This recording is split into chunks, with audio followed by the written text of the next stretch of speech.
Ooh, and of course the sun comes out. Yes. Right as soon as I hit record. Yep. How's it going, guys? Welcome back. Cooper, and this is... Derek. You all heard his name in the last video, which is why we didn't do a video last week. We're supposed to do a sour challenge. And Derek decided that instead of doing that, he'd like to get in a car crash. I didn't make that decision. It was made for me. But he's okay, obviously. We're all good now. He was like, I can't laugh. It's going to be too painful. So, but fortunately, he's all right. Justin wasn't available this week, and so he actually decided to step in to help out this week as well. And then he'll be back again next week, hopefully for the sour challenge. Sorry for missing that week, but we had extenuating circumstances. So today, because we didn't get a chance to tell you what the video was about in the last video, we're going to be discussing worship, which actually works out really well because Derek here is on the worship team at our church. Yep. So that's actually kind of worked out perfectly, accidentally. So we are discussing worship, what that is, what that isn't, why we do it, what the purpose of it is, and how to do it right, how to do it wrong.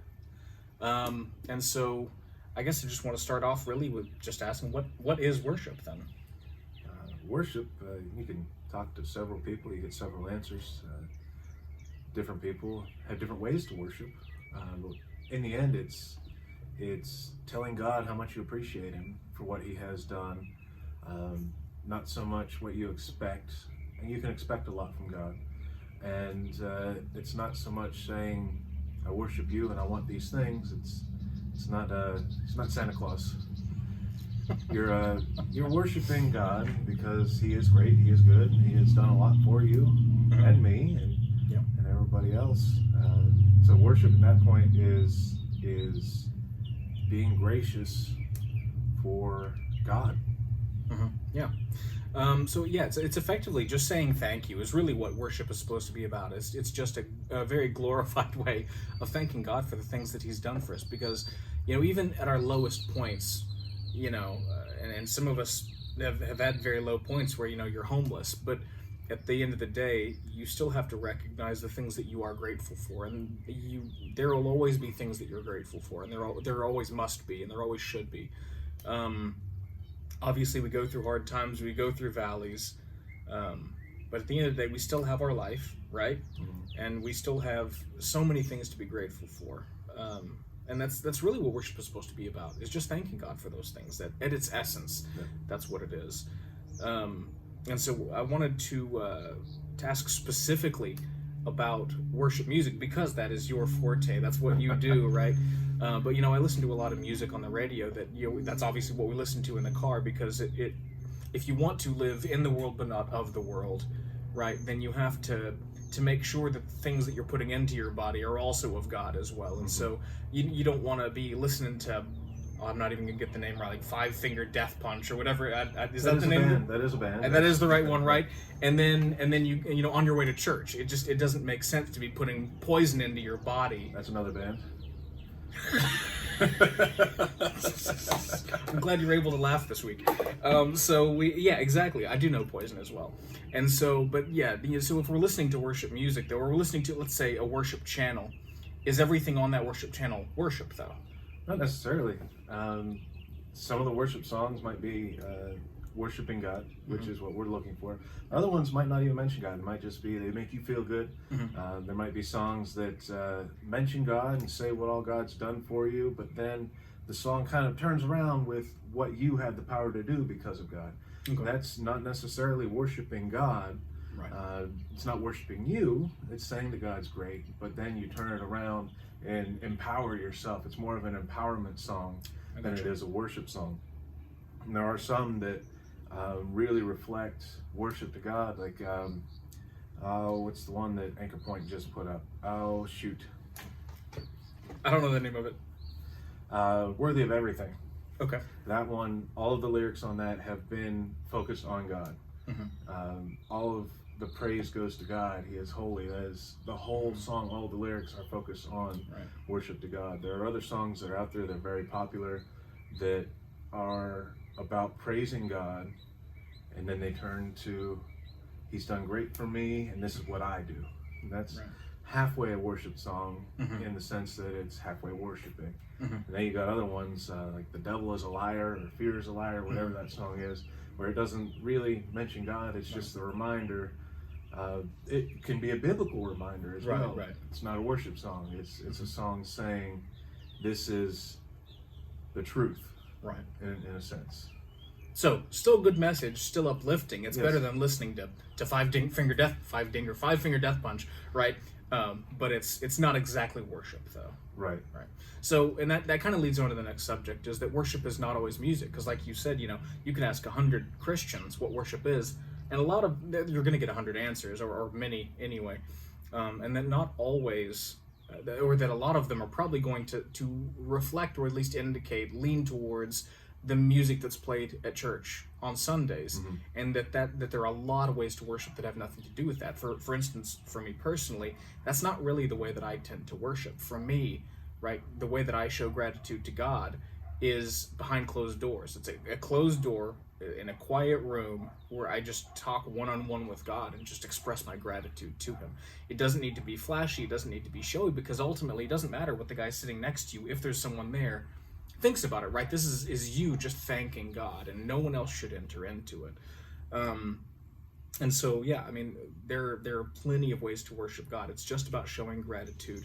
And music is certainly one that helps a lot of people to worship. It helps get you in the right mood. It helps get you in the right atmosphere to tear down your walls and to make you vulnerable, and to put you into that position where you are able to set aside the weight of the world and to make it just about you and God. So it's certainly a valuable tool, but that's not necessarily all that worship is. So that's awesome. What are some other ways that you would say that people tend to worship? Outside of worship music, I think that there are some people that will worship in the sense of serving others. Okay. They may have felt that God has filled them to the point that they have to share that. They can do it by sharing the gospel. They can do it by delivering food, by physically helping somebody who cannot physically help themselves. That, in a sense, is worship. I've actually heard before that a lot of sciences are a form of worship because they are studying God's creation. Okay, interesting. That is an interesting take on it. It is. Also, I'd like to emphasize that this is not moonshine. It's in a mason jar, but this is in fact, this is just sparkling water. But just want to clarify that. Or your Stein there. It's just water, I promise. But yeah, it all depends on the fact that this is supposed to be showing glory to God, to thank God for all he's done for you. And that, you're right, that would absolutely qualify if the reason that I'm serving is because I'm so grateful for what he's done for me, and I want to share that with other people. Yes. Right? As long as it's glorifying God, as long as it is allowing others the opportunity to experience the same gifts that he has given to us. So yeah, and that can take so many other formats. That can, people that evangelize and things like that, that can be a way of worshiping as well. As long as that is the purpose, and that's what it really boils down to, is the state of our hearts. Yeah, absolutely. And so we had a verse about that. Where was it? It was Matthew 15:8. And in Matthew 15:8, there we go. It says, "This people honors me with their lips, but their heart is from me. In vain do they worship." And so it's an emphasis that that worship is about the state of your heart. It's not necessarily in what you're doing, but why you're doing it. Right? That you acknowledge God in his wholeness, and you recognize who and what God is. You recognize who and the things that he has done for you in your life, and you want to show gratitude for that in whatever way you choose to show it, so long as it is for God. Mm-hmm. Right? Yeah, I mean, you can serve, we'll say, quote unquote, worship. You can do a lot of these things because you feel like you should. Mm-hmm. You can do a lot of these things because it makes you feel better. Right.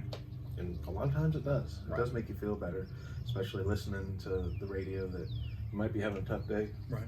Excuse me. Having a tough day, you put on worship music, quote unquote worship music again. Yeah. And you just feel better about yourself, about the things you've done for the day. Okay. Almost in the sense of hope that God's going to bring you through it. Right. But then from there, you could flip it around and turn that into worship. And God, you've got me through this before. Thank you so much. Uh-huh. I know you're going to get me through it again. Thank you so much. I'm sorry, I trailed off there. I was just thinking back to when I was on call. Yeah. There were so many nights I'd be out Mhm. 9, 10, 11 o'clock, sometimes 1 or 2 in the morning. I'm tired. I'm literally crying in my van. And the only thing that would help was putting on worship music. Yeah. Turn on radio, and I had all the presets to one station. Okay. So I'd turn it on, press any button, and I'd be listening to worship music. And sometimes I have to sit and stop at a gas station to worship God, Yeah. It's awesome. to get myself up out of the pit Right. of being tired and run down. Mm-hmm. It was the only thing that literally was fulfilling.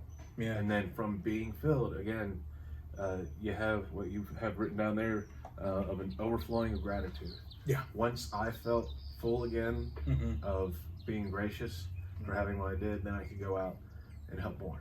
And it's such an interesting, I don't want to say dichotomy, that's not exactly the right word, but it's interesting that us serving God in that way and showing gratitude, right? And that's supposed to be done with no expectation of giving anything back, right? This is Right. thanking Him for what He's already done for us. That's what worship is. It's not because like, hey, thanks, by the way, I could also use, etc., right? But it's so fascinating that when you worship properly, that when it is out of an overflowing of gratitude, right? That it's not an obligation. It's not like, oh, well, it's Sunday, I better show gratitude to God. It's because I'm so grateful. I acknowledge the things that He's done for me, and I'm at my lowest. I'm beaten down, and I'm empty. My spiritual tank is empty right now. But my gratitude is overflowing, Yeah. and by showing that gratitude to God, that fills up my spiritual tanking, and it's Yeah. an interesting reaction there. That by giving, you actually receive back tenfold, Yes, right? yes. So it is, and that's what worship should be, and that's what worship is supposed to be. And if you're not getting that out of it, I think you should consider the state of your heart, and if you are approaching God correctly, and if you're approaching worship correctly. But that's such a great story, man. You never told me about that. That's so awesome. I love that. Yeah. I love that. That's so powerful. I think I only talked to a couple of people about that because it was such a low point in my life. Yeah. I mean, I liked my job, but I was just run down every night. Yeah. We had foster kids at the time, so I'd come home and there'd be Yeah. chaos, and I'd leave for work. Like, come home, sit down to dinner, and I get a call, I gotta leave. Yeah. You know, I'll just take my pizza to go or something. It was a tough time. This is totally off topic, but something you just said that I want to do a video about later. I was having a conversation with somebody the other day, and it was about a super hot topic right now about abortion, right? Oh boy. Oh yeah, oh boy. But he said something really interesting, and he was like, I absolutely believe that I'm pro-life, but he said, I do think that the biggest issue right now with the pro-life argument is that we don't have a sufficient foster care program in this country. And if we had a better foster program, it wouldn't be an argument at all if there Right. was somewhere for those kids to go. And so, yeah, that's my advice to you today, right? If you want to do good in the world, foster a kid. Like, seriously, there are so many kids out there. And like, once we've addressed the foster care issue, the kids that are in foster care have homes. Good homes at that. Good There's homes, So many that right. are right. Once we've resolved that issue, then we can resolve the abortion issue. It won't be an issue anymore if kids have a safe place, a safe, loving place to go. So foster, you heard it here. And so, but that's awesome. That's really awesome. And so we've talked about kind of what worship is and what worship isn't. And so what I'm going to do is I'm going to hop over to Romans. You all know it's my favorite book of the Bible. People say that like life didn't come with an instruction manual, but it did. It's called Romans. You want to know how to live your life, what to do and what not to do? Read Romans. If I were trapped on an island and I had one book, it would be Romans. Not that I would have anybody to act towards correctly, but it's such a great. The wisdom of Romans is just astonishing. So I'm going to be reading from Romans 12, verses 1 and 2. It says, I appeal to you, therefore, brothers, by the mercies of God, to present your bodies as a living sacrifice, holy and acceptable to God, which is your spiritual worship. Do not be conformed to this world, but be transformed by the renewal of your mind, that by testing you may discern what is the will of God, what is good and acceptable and perfect. And so we have an explicit definition here of what worship is meant to be. It's about presenting your body, who you are, as a living sacrifice to God. And I've said this on the channel before, that the biggest thing preventing me from being with God when I die is Cooper. Right? Yeah. That Cooper is of the flesh, and Cooper is sinful, and Cooper has desires that I know are contrary to God's will. And that's when you read in the Bible about dying to yourself. It's about, I need to prioritize God's desires, not Cooper's desires. And that's a big part of what worship is. So we see here, present your body as a living sacrifice, holy and acceptable to God. And that's what this is about, is showing God that we recognize that his ways are better than ours, recognizing that everything good in our life comes from God, and showing our gratitude for that. And in this way, we make our bodies a living sacrifice, holy and acceptable to God, which is worship, right? Yeah. Yeah. I got a question. We do have that written down as well. Why do we worship? What does worship do? How do we use worship? Okay. I want to touch in on something we got from the most recent round of Freedom. I think we've done it each semester. Yeah. But, worship as a weapon in 2 Chronicles 20, King Jehoshaphat's up against a battle. And in the battle, it says here, verse 3, alarmed Jehoshaphat resolved to inquire of the Lord. He proclaimed a fast for all Judah. And they fasted. This is what the Lord says to you. Do not be afraid or discouraged because of this vast army, for the battle is not yours, but God's. And it goes on to say, as they began to sing and praise, the Lord set ambushes against the men of Ammon and Moab and Mount Seir, who were invading Judah, and they were defeated. They actually fought against each other. The worship to God caused the enemies to be confused as to who was the enemy, and fought against themselves. They turned on each other. Which is incredible, because that can still be done today. Yeah. If you're battling anything spiritually, worship God, and whatever's coming up against you is either going to turn and flee or fight against the other battles that you're fighting. Yeah. It what's the word I'm looking for? It confuses the enemy. Yeah. Right? Yes. Which is awesome. That's awesome. By the way, he mentioned freedom groups. It's something our church does, where you go through this. Was it nine weeks? Yeah. Where you basically it helps you to gain freedom from the things in your life that are keeping you from God. And it's really awesome. You go in not even knowing what it is that's holding you back, and within a few weeks you know exactly what it is that's keeping you from God. For every person it's different, obviously, and by the end of it it's helped to let go of at least that one thing. Go through the freedom program 10 times and get rid of each different things. But it was one of the biggest turning points in my life, actually going through that and recognizing what it was in my past that was poisoning me, not against God, but that was just poisoning my heart. And it was because my heart was poisoned, it was angry, it was full of rage. It prevented me from loving God fully because my heart was torn. Yeah. And freedom is something. If your church doesn't do it, talk to your pastor. Tell him you need to do it, because it's amazing. I know there are a bunch of churches that do it, and they might not do it under the name Freedom. Yeah. And they all have different curriculums. Whatever it is, definitely give it a shot. I know that ours, we're trying to design it now to where you only need to go through Freedom once, maybe twice, and then you have the tools available to do it on your own and lead for others. So somebody who's never been through Freedom, if you have, then you can guide them through it as well. It's a great program. Yeah, absolutely. So I want to hit on two more quick things here. One of them is, what does worship do? I mean, does God need our worship? No, God doesn't need anything. Okay. What does worship do? Worship is, as we said before, a giving of thanks. Not saved for the last Thursday in November, but a giving of thanks to God, almost a reminder to yourself that God is good, God is holy, and as much as he doesn't need our worship, he appreciates it. Yeah. If you've done anything for anybody and they say thanks, it feels good. Yeah. If they don't, you're still going to help them, but I liked your birthday analogy. Could you hit on that? oh yeah, once a year somebody's got a birthday, they didn't do anything special, they just made it another year. I mean, great for them, good job. But everybody celebrates that person for being them. You go out and buy them gifts that they probably don't need, maybe play a game with them that doesn't help.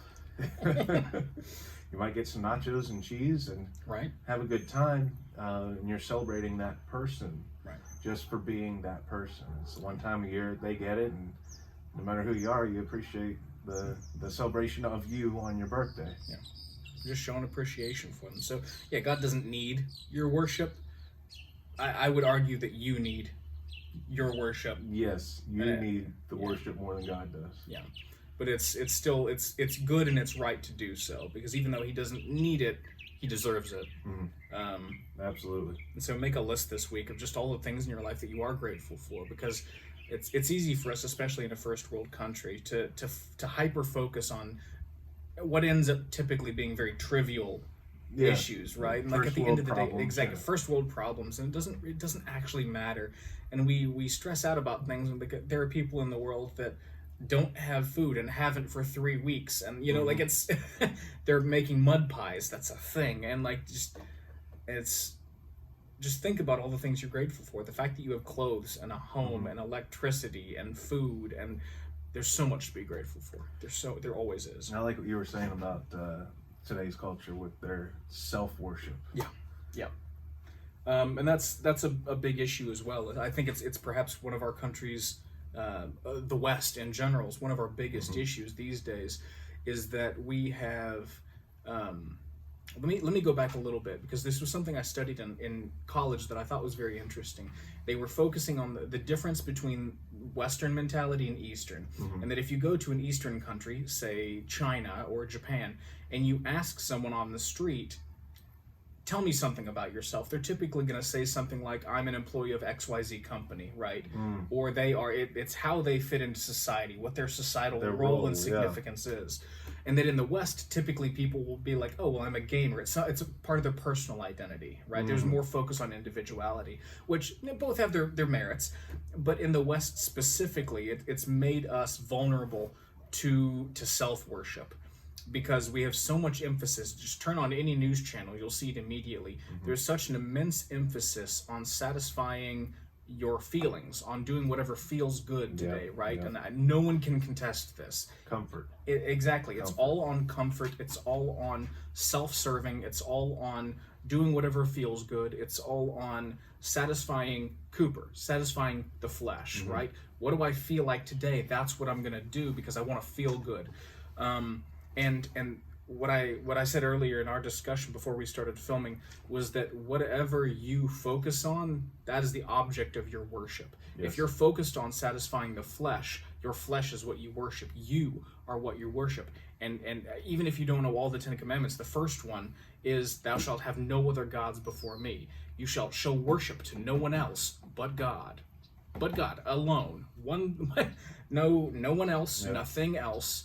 And that God is a jealous God. We see it again and again. Yes. When Moses comes down from the mountain and the people have made a false god, they've made a golden calf. Yeah. How did God react to that? Right? He's not cool with it. Like, you better go talk to them about that. Yeah. The response is not gentle. He's a very jealous God, and so, and that's another thing that I think that there are a lot of people, especially in West, that worship just anything that's not God, right? Whether that's saints, right? And are you paying homage to God? Are you worshiping God? Are you showing recognition of what God's done for you? Or are you asking for intercession? I don't need to talk to anyone but God. I don't need anyone else's foot in the door. I have direct access to God. Why would I talk to anyone else, right? Why would I show gratitude to anyone else? Why would I show... I'm going to get off that soapbox. I'm trying not to be too... But that's the point, though, is that worship is supposed to be only for God, not for anyone else, and certainly not for yourself. Now, all the blessings in your life, they have nothing to do with you. They are all gifts from God. And you have to learn to acknowledge that everything you have is a gift from God, and you should show gratitude for it. And that's really what it's about. I do want to touch in on that just a little bit. It's slightly off topic. The gifts from God, the open doors from God, it's still up to you to make a decision to do something about it. You might be good at something. You put a lot of work into something. It was that God's given you the talents, the abilities, the time, and the open doors to get there. Now, me, I was always the anti-proud. I was afraid to be proud about anything, and it turned it internal to a depression. where I felt that I didn't do anything. Right. But with talking to some people, it was shown to me that God opened the doors, but you put in the effort Right. to meet Him. He met you halfway, but He was there for you. Yeah. So I worship God in the sense of He's given me the talents. Yeah. He's given me the study material, the physical ability to do the job that I have put effort into. Right. The I opportunity. put time into learning. Yes. Right. So I had the option to stay at home and play video games, watch movies, but instead I went to school.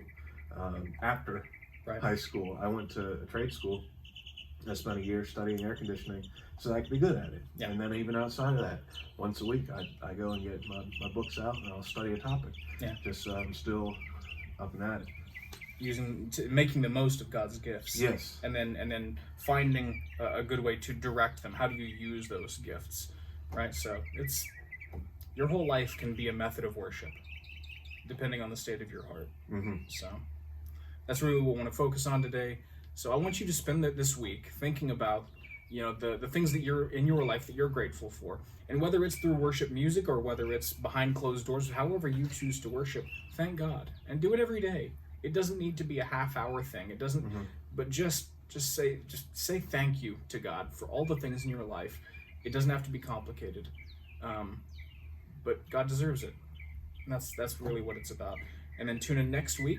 We'll be doing that sour challenge. Hopefully we'll get that scheduled. Finally get to do that now that Derek can laugh again. Yep. And just want to say thanks for being here, guys. Love you. Subscribe. Talk to you later.